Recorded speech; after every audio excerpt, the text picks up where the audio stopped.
Hey guys, welcome to another episode of Mike's Indie Corner. On this episode, we're going to take a look at two different games, actually, because both of them are free, and both of them are pretty short, so I figured it'd just be easier to cram them into one video. So first up, we're going to take a look at an app game that I actually got a request to do from the maker of the game, so I figured, okay, I'll show a little respect to review the game. It's called TrainRush. Now, this is ordinarily the part where I put the trailer and like some footage in there, but I can't record video on my phone, at least not with the technology I have right now. So I'm just gonna talk about it. So I apologize, it's not quite as neat and cut as I usually make these. So TrainRush is a very simple iOS game that is, as I pointed out, completely free, where the goal is you have to get these little tiny blocks, like they're different colors, some are green, some are brown, some are pink, etc., etc., and you have to drag them, you have to throw them into a train of which there are 3 open doors. You have to try to get them into one of the 3 open doors. It's kind of like, what's the best, it's like Blockbusters, not Brick Breakers. It's kind of along the same, similar game mechanics, but anyway. So, there's really not a whole lot to say about this game. It's a pretty simple, pretty straightforward, you just try to keep sliding them in as fast as you can, as many times as you can, and you just keep doing that and try and rank up a higher score. The game mechanics work okay, but it's really just kind of it's a time killer game.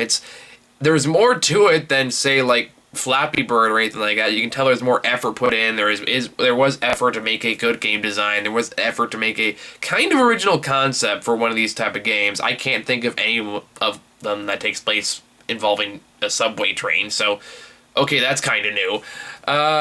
Some problems with the game do involve a lot of just the overall game mechanics, not so much in the way they work, and just in the size of the stupid little cubes are so tiny, so small, that you can't even see them when you put your finger down on the little character.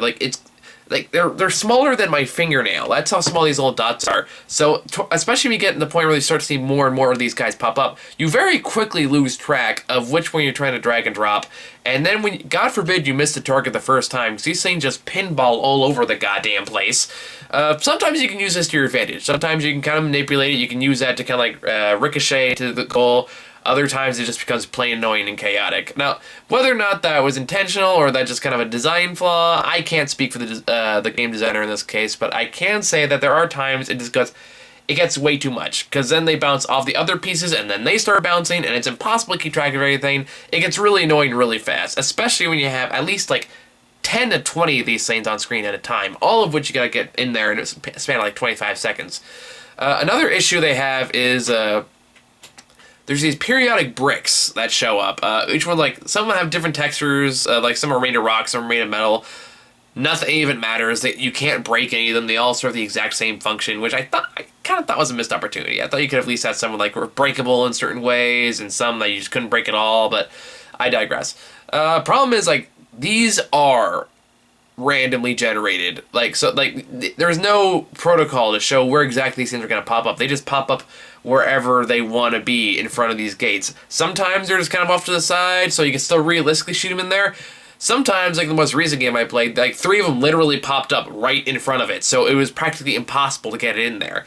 So that does add a bit of an unfairness curve to this whole thing, and it gets old fast, and it gets frustrating fast. It doesn't kill the game necessarily, but it does bog it down. It does make it feel like, okay, this wasn't a deliberate strategy choice. This was just a simple algorithm we put up that we didn't really think all the way through. Now, maybe I'm being harsh. Maybe it was intentional to try to make it impossible, so I try to think of other ways to work around it. I don't know. I can't speak for the creator. This is just my interpretation of it. But that being said, the game is free, and there is a certain amount of skill that goes into it, and, like, I know it takes skill to play it, because it's one of those things, you learn strategies to get through there. I'm not making any sense. So, yes, the game does require some strategy. Yes, you do get better as time goes on.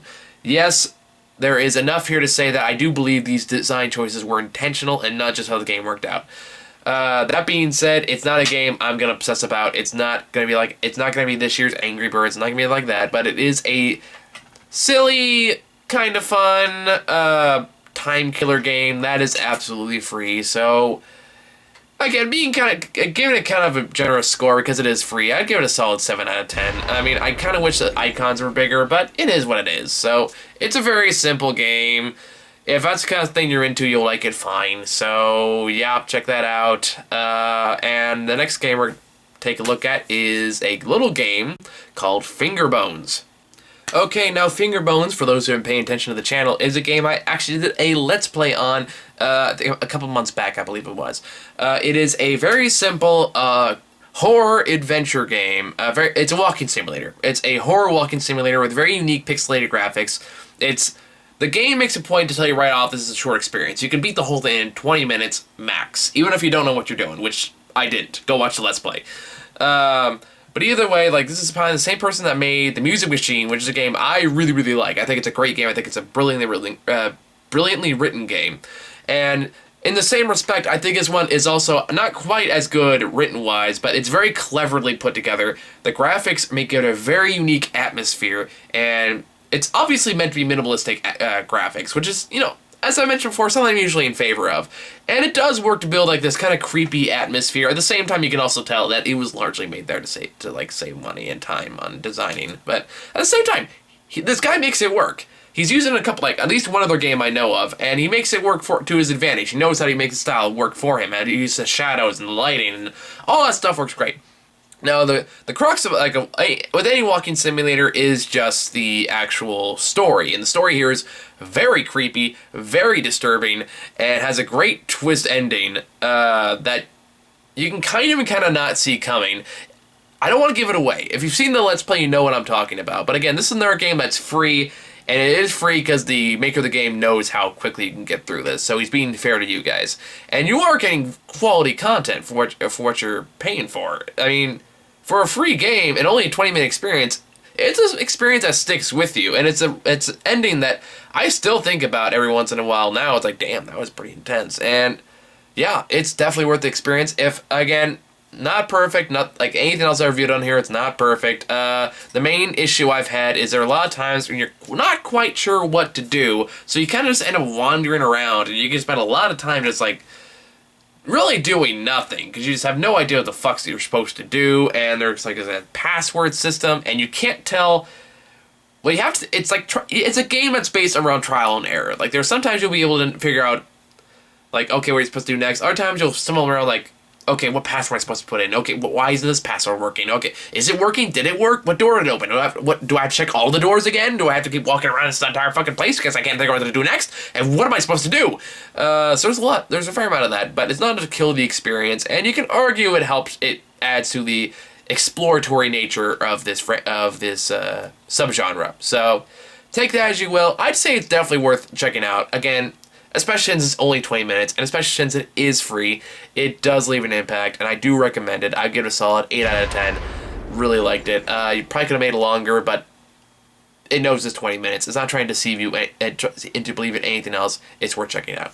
So that is TrainRush and FingerBones, guys. I hope you guys like this video, and for the next review, look out for reviews of Ink. We'll probably do a review of Layers of Fear when that finally comes out from Early Access. And I got a request for Shovel Knights on my list as well, so look out for that as well. If you would like to submit your own review, remember to go to our Patreon page on patreon.com/MichaelTheComicNerd and give a $5 patron, become a $5 patron, and you can request whatever you want within reason. No pornography, please. So thank you guys for watching. I'll see you on the next episode of whatever the hell I make next. One more thing before I forget, I just want to give a quick shout out to my friend John Soto. I hope I'm saying my last name right, John. I don't think I've actually ever said your last name out loud. John is a old friend of mine from my community theater days. We go way back, and I just ran into him like about a month ago. I think it was like right after I got back from Seattle. So I keep meaning to do this, and I'm so sorry it took me so long, John. But I hope this is I hope this makes it up for it. So. Not only is he a good friend of mine, he's actually a avid viewer of the show, and apparently he's very committed to watching our show, so I want to say thank you so much for your support. It is so huge to us, and that goes for the rest of you as well. Thank you so much for all you guys for your support. So please help us support us further by just liking and subscribing to the videos, and of course help out on Patreon if you possibly can. That'd be amazing if you can. You know, it's only $1, guys. Only $1. It's all we're asking. Just simple stuff to help us on our way. But anyway, that's for you, John. I told you I would do it. So, again, sorry it took me so long. Thank you guys so much for watching, especially you, John. So, yeah, that's all I got. See you guys next time.